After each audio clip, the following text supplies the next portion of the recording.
Hello friends, welcome to digital direct selling. నేను మీ Ramakrishna. Direct సెల్లింగ్లో growth అవ్వడానికి ఉపయోగపడే ఒక బుక్ సమ్మరీ తోటి ముందుకెళ్ళబోతున్నాం. ఆ బుక్ పేరు వచ్చేసి go pro 7 Steps to Becoming a Network Marketing Professional by Eric Worre. ఈ బుక్ అనేది ఒక నెట్వర్క్ మార్కెటర్కి ఒక రోడ్ మ్యాప్ లాంటిది. స్టెప్ బై స్టెప్ చాలా క్లియర్గా తన ఎక్స్పీరియన్స్ అంతా ఈ బుక్ రూపంలో తీసుకొచ్చారు. ఈ రైటర్ ఎవరైతే ఉన్నారో స్వతహాగా అతను ఒక నెట్వర్క్ మార్కెటర్. ఓకే, సో ఈ బుక్ ద్వారా చాలా మందిని ఇన్స్పైర్ చేయగలిగారు.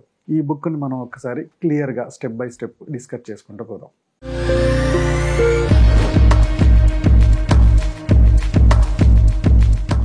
Go pro 7 Steps to Becoming a Network Marketing Professional. దీంట్లో ఆథర్ 7 ఫండమెంటల్ స్టెప్స్ గురించి మాట్లాడారు.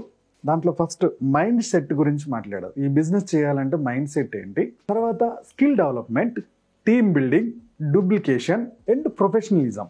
సో ఈ బుక్లో ఏం ఎక్స్ప్లెయిన్ చేశారంటే నెట్వర్క్ మార్కెటింగ్లో ఎంత పొటెన్షియాలిటీ ఉంది, ఎంత గ్రోత్ ఉంటుంది అనేది ఎక్స్ప్లెయిన్ చేశారు.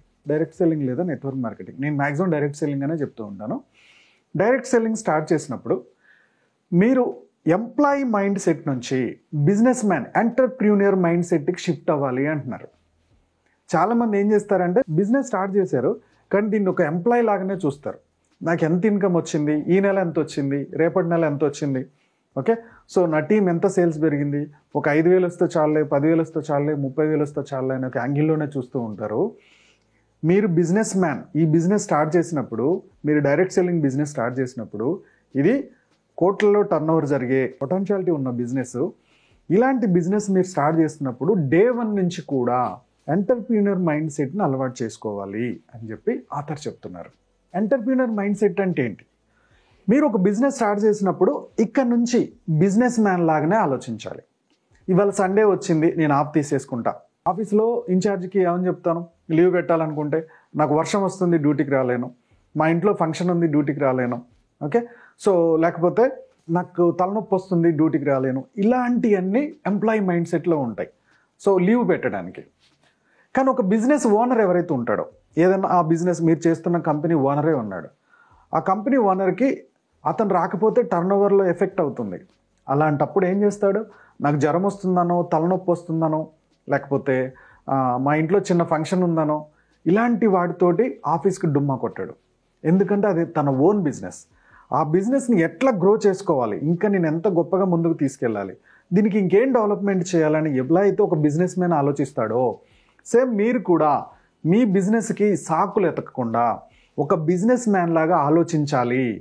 ఎప్పుడైతే ఒక బిజినెస్ మ్యాన్ లాగా ఆలోచిస్తారో, ఒక ఎంటర్ప్రీనర్ లాగా, ఒక ఓనర్ లాగా ఆలోచిస్తారో, ఈ బిజినెస్ నాదే అని ఎప్పుడైతే ఆలోచిస్తారో అప్పుడు మీరు సాకులు ఎతకడం ఆపేస్తారు. ఈ బిజినెస్లో మీరు సక్సెస్ అవ్వడానికి స్కోప్ ఉంటుంది అంటాడు ఆథర్. మైండ్ సెట్లో ఇంకొకటి లాంగ్ టర్మ్ విజన్. ఎప్పుడైతే మీరు ఈ బిజినెస్ స్టార్ట్ చేశారో ఈ బిజినెస్ని చాలా లాంగ్ టర్మ్లో చూడాలి. రోజుకు కొంచెం కొంచెం పని చేస్తారు. 1 ఇయర్లో ఎక్కడ ఉంటారు, 2 ఇయర్స్లో ఏంది, 5 ఇయర్స్లో ఏంది. ఒక 5 ఇయర్స్లో ఈ బిజినెస్లో మీరు ఎంటర్ప్రీనర్ అయిపోయిన తర్వాత మీ ఫైనాన్షియల్ గ్రోత్ ఎలా ఉంటుంది, లాంగ్ టర్మ్ ఆలోచించాలి. ఇప్పటిదాకా మన మైండ్ సెట్ ఎలా ఉంటుంది, ఒక ఎంప్లాయీ మైండ్ సెట్లా ఉంటుంది. అంటే ఈరోజు నేను ఎంప్లాయీ లాగా ఉన్నా, సో ఇప్పటిదాకా మన మైండ్ సెట్ ఎలా ఉంటుంది, ఒక ఎంప్లాయీ లాగా ఉంటుంది. నేను లేచాను, డ్యూటీకి పోయానా, వచ్చాను, ఓకే. సో ఒక 3 నెలలు 4 నెలలు మీకు డ్యూటీలో ఆ శాలరీ ఇవ్వట్లేదు అనుకోండి, ఇమీడియట్గా ఏం చేస్తారు, అది మానేసి ఇంకో దానికి షిఫ్ట్ అయిపోతారు, అంతే కదా. కానీ ఇక్కడ ఎంప్లాయీ మైండ్ సెట్ కాకుండా బిజినెస్ మైండ్ సెట్లోకి వెళ్ళాలి, లాంగ్ టర్మ్లో ఆలోచించాలి. మీకు నెల రాకపోవచ్చు ఇన్కమ్, పెద్దగా 2 నెలలు రాకపోవచ్చు, 3 నెలలు రాకపోవచ్చు, కానీ ఇందులో ఇన్కమ్ పొటెన్షియాలిటీ ఉంది. సో నెల, 2 నెలలు, 3 నెలలు మీకు ఇన్కమ్ రావట్లేదంటే మీ పని ఇంకా స్టార్ట్ కాలే, మీరు నేర్చుకునే పనిలోనే ఉన్నారు. ఈ నేర్చుకునే సరిగ్గా ఇంప్లిమెంట్ చేయలేకపోతున్నారు. అంతే తప్పితే నేను జస్ట్ దాన్ని నెలైనా డబ్బు రాలేదు, 2 నెలలైనా డబ్బులు రావట్లేదని మీరు ఇమీడియట్గా దాంట్లో స్ట్రక్ అవ్వకూడదు, ఓకే. సో మీరు చేస్తున్న పనిలో ఎక్కడ మిస్టేక్ అయింది, సో తర్వాత దాన్ని ఎలా కరెక్షన్ చేసుకోవాలి, ఇలాంటి లాంగ్ టర్మ్ మైండ్ సెట్లోకి వెళ్తే అప్పుడు ఈ బిజినెస్లో సక్సెస్ ఉంటుంది తప్ప స్టార్టింగ్లోనే వచ్చిన 2 నెలలకే 3 నెలలకే డబ్బులు కనపడాలనంటే అది ఎంప్లాయీ మైండ్ సెట్ అవుద్ది. ఇలాంటి మైండ్ సెట్ వాళ్ళు ఈ బిజినెస్లో నిలబడలేరు అని చెప్తున్నాడు ఆథర్. Embarrassing challenges. సో బిజినెస్లోకి వచ్చారు మీరు, ఈ బిజినెస్లో కొన్ని ఛాలెంజెస్ ఉంటాయి. ముఖ్యంగా మిమ్మల్ని కొంతమంది ఆపుతూ ఉంటారు, ఇందులో ఏం సక్సెస్ అవుతావు, వాళ్ళు ఫెయిల్ అయ్యారు, వీళ్ళు ఫెయిల్ అయ్యారు, ఇది వర్కౌట్ అవుతుందా అవ్వదా, ఇలాంటి డౌట్స్ అన్ని రేజ్ చేస్తూ ఉంటారు. మీకే కాదు, ఈ బిజినెస్లో ఇంతకుముందు మీకన్నా వెళ్ళిన వాళ్ళకైనా, లేకపోతే ఈ బయట ఉన్న ఏ రతన్ టాటా అయినా, బిర్లా అయినా, ఏ బిజినెస్ మ్యాన్ అయినా ఒక ఇండస్ట్రీలోకి వెళ్తున్నప్పుడు వాళ్ళకి సలహాలు ఇచ్చిన వాళ్ళే ఉంటారు. Even Elon Musk, Bill Gates, Amazon ఫౌండర్లకు కూడా స్టార్టింగ్లో జాబ్ మానేసి బిజినెస్లోకి వస్తున్నప్పుడు ఎందుకు రిస్క్ చేసుకుంటున్నావు, ఇప్పుడున్న దాంట్లో తృప్తి పడవచ్చు కదా అని సలహాలు ఇచ్చిన వాళ్ళే ఉన్నారు. ఇవన్నీ ఛాలెంజెస్ వస్తాయి. బిజినెస్ చేస్తున్నప్పుడు ఎత్తు పల్లాలు ఉంటాయి, అలాగే సలహాలు కూడా వస్తాయి, ఉచిత సలహాలు కూడా వస్తాయి. ఇవన్నీ ఈ బిజినెస్లో ఒక పార్టే, ఇదంతా కామన్. దీనికి కూడా కంగారు పడిపోతే అది మీ ఎంప్లాయీ మైండ్ సెట్ అవుద్ది. ఇవన్నీ చాలా కామన్ విషయాలను ఎప్పుడైతే అర్థం చేసుకుంటామో అప్పుడు మనం బిజినెస్ మైండ్ సెట్లోకి షిఫ్ట్ అయినట్టు అని చెప్తున్నాడు ఆథర్. మైండ్ సెట్కి సంబంధించిన దాంట్లో ఇంకొక పాయింట్ ఏంటంటే రిస్క్ టేకింగ్. ఓకే, సో మీరు ఎంప్లాయీ మైండ్ సెట్లో ఉన్నారనుకుందాం. ఎంప్లాయీ మైండ్ సెట్లో ఏముంటుంది, జస్ట్ కంఫర్ట్ జోన్. మీరు ఒక 5 years ఒక కంపెనీలో చేశారు. ఈ కంపెనీలో నుంచి ఇంకో కంపెనీకి షిఫ్ట్ అవ్వాలంటే భయపడిపోతూ ఉంటారు. ఒకవేళ కొద్దిగా రిస్క్ తీసుకుంటున్నాను, ఓకే వెళ్తే హ్యాపీగా ఉంటుంది, ఒకవేళ అక్కడ వాతావరణం నీకు అలవాటు పడకపోతే, అక్కడ నా మేనేజర్ కరెక్ట్ అతను లేకపోతే, నా టీం కరెక్ట్గా లేకపోతే ఎక్కడ ఇబ్బంది అవుద్దో అని చెప్పి భయపడిపోయి కంఫర్ట్ జోన్లో ఉండిపోతారు. ఓకే, సో ఇప్పుడు నేను చేస్తున్న ఆఫీస్లో వీక్లీ 5 days వర్కింగ్ ఉంది, అక్కడికి పోతే 6 days వర్కింగ్ అంట. ఈ 1 day వర్కింగ్ కూడా కక్కుర్తిపడి కంఫర్ట్ జోన్లో ఉండిపోయి ఇంకొక 10,000 ఎక్స్ట్రా వచ్చేదానికి కూడా భయపడిపోయి ఆగిపోయేటోళ్ళు ఉంటారు. ఇది కంఫర్ట్ జోన్. అదే ఈ బిజినెస్లోకి వస్తే ఈ కంఫర్ట్ జోన్ అంతా వదిలేయాలి, ఈ మైండ్ సెట్ మార్చుకోవాలి. బిజినెస్ ఓనర్గా మీరు ఎదుగుతున్నారు, ఇది మీ ఓన్ బిజినెస్. మీ ఓన్ బిజినెస్కి ఎదుగుతున్నప్పుడు కంఫర్ట్ జోన్ నుంచి బయటికి రావాలి. నా బిజినెస్కి నేను ఇంకొద్దిగా ఏం రిస్క్ తీసుకోవచ్చు. ఓకే, సో నేనేం క్యాలిక్యులేటెడ్ రిస్క్ కూడా క్యాలిక్యులేటెడ్ రిస్క్ తీసుకోవాలి. సో నేను ఎంత టైం స్పెండ్ చేయొచ్చు, ఓకే నేను ఎలాంటి రిస్క్ తీసుకుంటే, ఎలాంటి నా టైంను త్యాగం చేస్తే ఇందులో నేను సక్సెస్ అవుతాను అని మైండ్ సెట్కి సిగ్నల్ ఇవ్వాలి, అడగాలి. మైండ్కి సిగ్నల్ ఇవ్వకుండా మైండ్కి సిగ్నల్ ఇవ్వకుండా ఒక ఎంటర్ప్రీనర్గా మీరు కంఫర్ట్ జోన్ నుంచి బయటికి రాకపోతే ఈ బిజినెస్లో గ్రోత్ చూడలేమంటారు author. Next ownership and accountability. So నేను ఇందాక నుంచి చెప్తున్నట్టే ఈ బిజినెస్ నా ఓన్ అనుకోవాలి. ఓకే, నా ఓన్ అనుకొని దీన్ని బాధ్యతగా ఫీల్ అవ్వాలి. ఎప్పుడైతే బిజినెస్కి మీరు ఓనర్గా ఫీల్ అవుతారో, దీన్ని బాధ్యతగా ఫీల్ అవుతారో, అప్పుడు మీరు టీంకి కూడా అదే నేర్పించగలుగుతారు. కాన్ఫిడెంట్గా మీ టీం కూడా ఈజీగా డూప్లికేట్ అవ్వగలుగుతుంది. Continuous learning. మీ మైండ్కి ఆల్రెడీ షిఫ్ట్ ఇవ్వండి. ఓకే, ఆల్రెడీ రోజు మన business trainings, profile, product plan వింటున్నాం కదా, ఇంకా ఏం వింటాం అని చెప్పేసి కంఫర్ట్లోకి వెళ్ళిపోకూడదు. కంటిన్యూస్ లెర్నింగ్ ఉండాలి. లీడ్ జనరేషన్కి ఇప్పుడున్నది మీరు చేస్తుంది ఏంది, లీడ్స్ బాగా వస్తున్నాయా, ఇంకేమైనా ఇంప్రూవ్ చేసుకోవచ్చా, టీంతో కమ్యూనికేట్ అవ్వడానికి మీ దగ్గర ఏం ఆప్షన్ ఉంది, ఇంకేదైనా కమ్యూనికేట్ చేసుకోవచ్చా, మీ టీం నుంచి ఫీడ్బ్యాక్ తీసుకోవడానికి మీ దగ్గర ఉన్న ఆప్షన్ ఏంటి, ఇంకేదైనా ఇంప్రూవ్ చేసుకోవచ్చా. ఇలా ఎప్పటికప్పుడు కంఫర్ట్ మనకు అద్భుతంగా సెటిల్ అయిపోయామని ఆగకుండా మీ బిజినెస్ని గ్రోత్ చేసుకోవడానికి ఇంకేం ఇంప్రూవ్ చేసుకోవాలని ఎప్పటికప్పుడు ఆలోచించి ఒక మైండ్ సెట్ తెచ్చుకోవాలి. నెక్స్ట్ మైండ్ సెట్లోకి సంబంధించి చెప్తున్న ఇంకొక పాయింట్ ఏంటంటే బ్రాండ్ బిల్డింగ్. ఆథర్ చాలా క్లియర్గా ఎక్స్ప్లెయిన్ చేశారు. మీ బిజినెస్లో మీరు ఒక బ్రాండ్ లాగా తయారవ్వాలి. ఎప్పుడైతే మీ బ్రాండ్ లాగా తయారవుతారో మిమ్మల్ని మీ టీం డూప్లికేట్ చేస్తూ మీ బ్రాండ్ పేరు చెప్పుకొని మీ టీం కూడా సక్సెస్ అవుతుంది. కాబట్టి ఈ బిజినెస్లో వాళ్ళెవరో రావాలి, వీళ్ళెవరో రావాలని కన్నా ముందు మన మైండ్ సెట్ని బిజినెస్ ఓనర్ లాగా మార్చుకున్న రోజున ఇది నాది, నేను క్యాలిక్యులేటెడ్గా రిస్క్ తీసుకుంటా, కంఫర్ట్ జోన్లో నుంచి వాయిదాలు వేయడం అనేది మానేస్తా, ఓకే నేను కంటిన్యూగా నేర్చుకుంటా అనే ఒక మైండ్ సెట్ మీకు అలవాటు అవుతుంది. ఎప్పుడైతే అలవాటు అవుతుందో ఈ బిజినెస్లో గ్రోత్ చూడగలుగుతారు. అప్పుడే బిజినెస్లో సక్సెస్ అవ్వడానికి స్కోప్ ఉంటుంది అంటున్నారు author. So next area skill development గురించి వచ్చారు ఆథర్. సో స్కిల్ డెవలప్మెంట్ గురించి చాలా వీడియోస్ మనం చేసాం మన యూట్యూబ్ ఛానల్లో. సో అందులో ముఖ్యంగా ప్రాస్పెక్టింగ్ స్కిల్స్ నేర్చుకోమంటున్నారు. ఓకే, సో ప్రాస్పెక్టింగ్ స్కిల్స్కి సంబంధించి ఒక 4-5 ఉదాహరణలు కూడా ఇచ్చారు. సో ఈ ప్రాస్పెక్టింగ్ స్కిల్స్ కూడా నీడ్ బేస్డ్ ప్రాస్పెక్టింగ్ చేయమంటున్నారు. ఫస్ట్ ఆఫ్ ఆల్ వాళ్ళకి ఈ బిజినెస్ కానీ ఈ ప్రొడక్ట్ కానీ నీడ్ ఉందా లేదా ఐడెంటిఫై చేసి వాళ్ళ నీడ్కి బట్టి బిజినెస్ని చెప్పాలా, ప్రొడక్ట్ చెప్పాలని ఐడెంటిఫై చేసుకోవాలని చెప్తున్నారు. తర్వాత ఇన్విటేషన్ స్కిల్స్.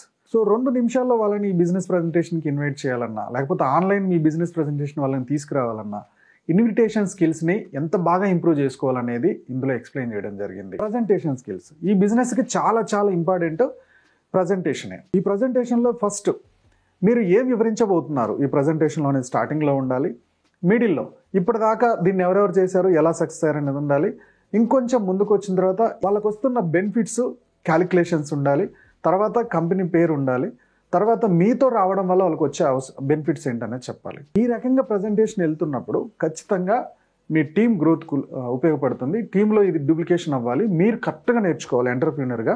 ఇది మీ బాధ్యత. ప్రాస్పెక్టింగ్ చేయడం, వాళ్ళని ఇన్వైట్ చేయడం, వాళ్ళకి ప్రజెంటేషన్ ఇవ్వడం, నెక్స్ట్ ఫాలో అప్. ఫీడ్బ్యాక్ కోసం వాళ్ళకి ఫాలో అప్ చేసినప్పుడు వాళ్ళ ఫీడ్బ్యాక్ వచ్చే డౌట్స్ ఏంటి, ఆ అబ్జెక్షన్స్ ఏంటి, ఆ అబ్జెక్షన్స్ని ఎలా హ్యాండిల్ చేయాలనేది ఆథర్ చాలా క్లియర్గా ఎక్స్ప్లెయిన్ చేయడం జరిగింది. అలాగే క్లోజింగ్ టిప్స్. ఒకవేళ వాళ్ళకి ప్రజెంటేషన్ నచ్చింది కానీ లేట్ చేస్తున్నారు. లేట్ చేస్తున్నప్పుడు మీరు లేట్ చేసుకుంటూ ఉంటే ఏం మిస్ అవుతారు అనేది వాళ్ళకి అర్థమయ్యేటట్టు కమ్యూనికేట్ చేయగలగాలి. ఈ టిప్స్ అన్ని రావాలి అనేది ఆథర్ ఒపీనియన్. నెక్స్ట్ లెసన్ వచ్చేసి టీమ్ బిల్డింగ్ గురించి చాలా బాగా ఎక్స్ప్లెయిన్ చేశారు. ఓకే, ఈ బిజినెస్లో డబ్బు చూడాలంటే మీరు ఒక్కలే కష్టపడడం కాదు, ఒక టీం కావాలి. ఈ భూమి మీద ఎవరన్నా ఒక వ్యక్తి ధనవంతుడు అయ్యాడంటే అతను అక్కడే కష్టపడలేదు, అతనితో పాటు అతని వెనకాల ఒక టీం కూడా కష్టపడింది.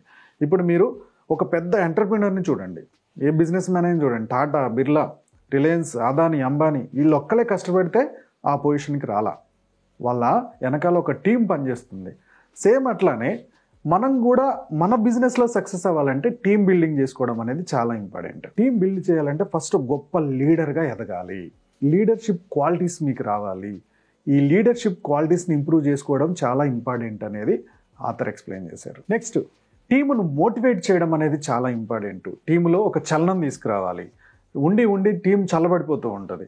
సో వీళ్ళని చలనం తీసుకురాని వాళ్ళని ఇంప్రూవ్ చేయడానికి ఓకే ఎలాంటి మోటివేషన్ థింగ్స్ ఇందులోకి ఇన్వాల్వ్ చేయాలి అనేది ఒక లీడర్గా మీకు తెలియాలి అని చెప్తున్నారు ఆథర్. అలాగే టీములో పాజిటివ్ టీమ్ కల్చర్ని, ఒక టీముని ఒక టీము క్రిటిసైజ్ చేసుకోకుండా upline, downline, downline, upline, cross lines, మీరందరూ కూడా ఒక పాజిటివ్ వాతావరణంలో ఉండేటట్టు ఒక పాజిటివ్ వేవ్ని ఇందులో తీసుకురావాలి.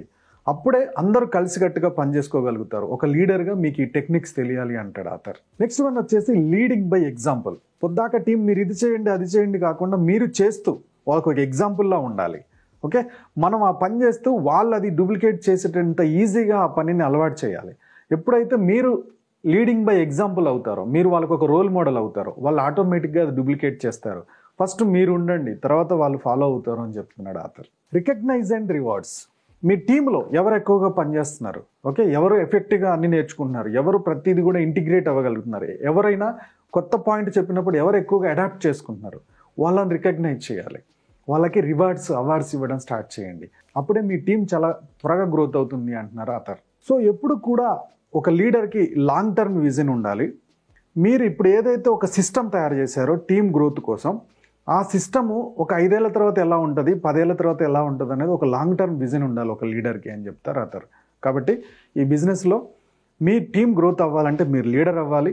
లీడర్ అయిన తర్వాత వాళ్ళకి ఎఫెక్టివ్గా కమ్యూనికేట్ చేయగలగాలి. మీరు చెప్తున్న పాయింట్ వాళ్ళకి అర్థం అవ్వాలి. టీమును మోటివేట్ చేయగలగాలి. ఓకే, టీంలో ఒక పాజిటివ్ వాతావరణం క్రియేట్ చేయాలి. అలాగే ట్రైనింగ్ సిస్టమ్ ఈజీగా అందరూ అడాప్ట్ చేసుకునేటట్టు ట్రైనింగ్ సిస్టమ్ క్రియేట్ చేయాలి. ఎవరైతే పర్ఫెక్ట్గా వర్క్ చేస్తున్నారో, ఎవరైతే ఇంప్రూవ్ అవుతున్నారో వాళ్ళని రికగ్నైజ్ చేయాలి, రివార్డ్స్ ఇవ్వాలి. ఓకే, అవార్డ్స్ కూడా ఇవ్వడం స్టార్ట్ చేయాలి. అప్పుడే మీరు ఒక లీడర్గా ఎదుగుతారు. మీరు చెప్పింది మీ టీం ఫాలో అవుతూ ఉంటారు అంటున్నారు ఆథర్. నెక్స్ట్ లెసన్లో డూప్లికేషన్ గురించి ఆథర్ చాలా ఎక్స్ప్లెయిన్ చేశారు. మన డైరెక్ట్ సెల్లింగ్లో కానీ, నెట్వర్క్ మార్కెటింగ్లో కానీ మనం చేస్తున్న పని ఎప్పుడైతే కాపీ పేస్ట్ అవుతుందో, ఎప్పుడైతే పర్ఫెక్ట్గా డూప్లికేట్ అవుతుందో అప్పుడే మనం సక్సెస్ అవుతాం. డూప్లికేషన్ అనేది మన బిజినెస్లో చాలా చాలా ఇంపార్టెంట్ అని చెప్తున్నారు. మీరు ఒక పని చేస్తున్నారు, ఈ పని ఎంత బాగా డూప్లికేట్ అవుతుందో మీ టీం అంత తొందరగా గ్రోత్ అవుతుంది. ఈ పనిని ఎవరైతే బాగా పర్ఫెక్ట్గా ఫాలో అవుతారో అప్పుడు డూప్లికేషన్ ఈజీ అవుతుంది. సో ఈ డూప్లికేట్ అవ్వడానికి క్రియేటింగ్ ఒక సిస్టమ్ తయారు చేయాలి. సిస్టమ్ ఎలా చేస్తారు? సో సిడీస్ రూపంలో చేస్తారా, పీడిఎఫ్ రూపంలో చేస్తారా? ఓకే, సో అక్కడ ప్రొడక్ట్ ఇన్ఫర్మేషన్ కానీ, ట్రైనింగ్ డెవలప్మెంట్ కానీ, స్కిల్ డెవలప్మెంట్ కానీ అన్నీ ఆటోమేషన్ ఉండాలి. అన్నీ ఆటోమేటిక్గా అందరూ ఆ స్టెప్స్ ఫాలో అయ్యేటట్టు ఉండాలి. ఎప్పుడైతే ఈ డూప్లికేషన్ ఈజీగా ఉంటుందో, మీరు మీ టీంలో ఒక 20 మంది డౌన్స్ వచ్చినా, 20 టీం వచ్చినా, ఆ కింద వచ్చిన వాళ్ళు కూడా సేమ్ అదే సిస్టమ్ ఫాలో అవుతున్నప్పుడు మీకు డూప్లికేషన్ ఈజీ అవుతుంది. డూప్లికేషన్ ఈజీ అవుతున్నప్పుడు మీరు పైన ఎక్కడో ఉన్నా మీ కింద టీం కూడా ఆటోమేటిక్గా డూప్లికేట్ అవుతున్నప్పుడు సక్సెస్కి చాలా స్కోప్ ఉంటుంది. కాబట్టి డూప్లికేషన్కి ఒక సిస్టమ్ ఎప్పుడు కూడా ఉండాలి. స్టెప్ 1 ఏంటి, కొత్తగా వచ్చిన పర్సన్, స్టెప్ 2, స్టెప్ 3, స్టెప్ 4 ఇవన్నీ ఇంప్రూవ్మెంట్ అవుతున్నాడా లేదా అనేది ఒక సిస్టమ్ ఉండాలి అంటాడు ఆథర్. లాస్ట్ లెసన్ వచ్చేసి బికమింగ్ ఏ ప్రొఫెషనల్. నెట్వర్క్ మార్కెటింగ్లో లేదా డైరెక్ట్ సెల్లింగ్లో ఒక ప్రొఫెషనల్ లాగా బిహేవ్ చేయాలి. మీరు ఒక ప్రొఫెషనల్ ఎక్స్పర్ట్ అవ్వాలి అంటాడు ఆథర్. ఎగ్జాంపుల్కి ప్రొఫెషనల్ అంటే ఏంటి? వేరే కంపెనీలని క్రిటిసైజ్ చేయకూడదు. వేరే డైరెక్ట్ సెల్లింగ్ కంపెనీలు పర్మిషన్స్ తీసుకొని ఒక ప్రొడక్ట్తో వెళ్తున్న, ఒక సర్వీస్తో వెళ్తున్న కంపెనీలని, వేరే కంపెనీలని క్రిటిసైజ్ చేయడం. ఇది ఇండియన్ కంపెనీ కాదు, ఇది పలానా కంపెనీ, ఓకే, ఇది అక్కడ కంపెనీ, లేకపోతే వీళ్ళు ఇంత కమిషన్ తీసుకుంటున్నారు, వీళ్ళు ఇంత కమిషన్ ఇస్తారు. మీకు అర్థం కాకపోయినా సరే, మీకు పెద్ద నాలెడ్జ్ లేకపోయినా సరే, అవతల కంపెనీలను ఎప్పుడైతే దూషిస్తూ ఉంటారో, ఆగ్రాలో ఒక ఫారినర్ వచ్చి ఆగ్రా చూడడానికి వచ్చినప్పుడు ఆటో డ్రైవర్లు అందరూ ఎగబడ్డట్టు, ఓకే, ఒక కస్టమర్ కోసం ఆటో డ్రైవర్లంతా ఎగబడి ఒక అన్ప్రొఫెషనలిజంగా బిహేవ్ చేసినట్టు, మీరు డైరెక్ట్ సెల్లింగ్లో ఒక ప్రాస్పెక్ట్ దగ్గర ఇంత అన్ప్రొఫెషనలిజం చేయకూడదు. మీరు ఒక కంపెనీని దూషిస్తున్నారంటే రేపు ఇంకొకరు వచ్చి ఆ ప్రాస్పెక్ట్ దగ్గరనే మీ కంపెనీని దూషిస్తూ ఉంటారు, ఓకే, క్రిటిసైజ్ చేస్తూ ఉంటారు. ఇలా క్రిటిసైజ్ చేస్తున్నప్పుడు ఓవరాల్గా ఆ పర్సన్కి నెట్వర్క్ మార్కెటింగ్ వాళ్ళందరూ ఇంతే ఉంటారు. ఇది ఒక అన్ప్రొఫెషనలిజం ఫీల్డ్. ఇలాంటి ఫీల్డ్లోకి ఎంటర్ అవ్వకూడదు అన్న ఒక ఫీలింగ్ మనమే తెప్పిస్తాం. ప్రొఫెషనల్గా ఒక పద్ధతిగా మీరు చెప్పాల్సిన ఇన్ఫర్మేషన్ చెప్పండి, వాళ్ళకు ఒక హోప్ ఇవ్వండి, వచ్చేయండి, ఓకే. సో ఫాలో అప్ పర్ఫెక్ట్గా అవ్వండి. అంతే తప్పితే పక్కన వాళ్ళని క్రిటిసైజ్ చేస్తూ, పక్కన వాళ్ళ మీద పడి ఏడుస్తూ మనం ఎదగాలని చూసామంటే అది చాలా అన్ప్రొఫెషనల్ అవుతుంది. అలాంటప్పుడు మీ మీద గౌరవం లేకుండా పోతుంది. ఓవరాల్గా మనం ఆల్రెడీ చాలా వీడియోల్లో మాట్లాడుకుందే. సో ఈ బుక్లో చాలా క్లియర్గా స్టెప్ బై స్టెప్ ఎక్స్ప్లెయిన్ చేశారు. సో ఇది ఒక డైరెక్ట్ సెల్లర్కి లేదా నెట్వర్క్ మార్కెటర్కి హెల్ప్ అవుతుందనే ఉద్దేశంతో వీడియో చేయడం జరిగింది, ఓకే. ఈ బుక్ కేవలం ఇంగ్లీష్లోనే ఉంటుంది. నేను లింక్ డిస్క్రిప్షన్లో ఇస్తాను. ఒకవేళ మీకు ఇంగ్లీష్ అర్థమైతే దీన్ని చదవడానికి ట్రై చేయండి. సో వీడియో నచ్చింది అనుకుంటున్నాను. నచ్చినట్టయితే ఇందులో ఏ పాయింట్ నచ్చిందో కామెంట్లో పోస్ట్ చేయండి. మా యూట్యూబ్ ఛానల్ చూస్తున్న మా బిజినెస్ ప్రొఫెషనల్స్ గొప్పగా సక్సెస్ అవ్వాలని కోరుకోవడంలో మా డిజిటల్ డైరెక్ట్ సెల్లింగ్ ముందుంటుంది. Go self made.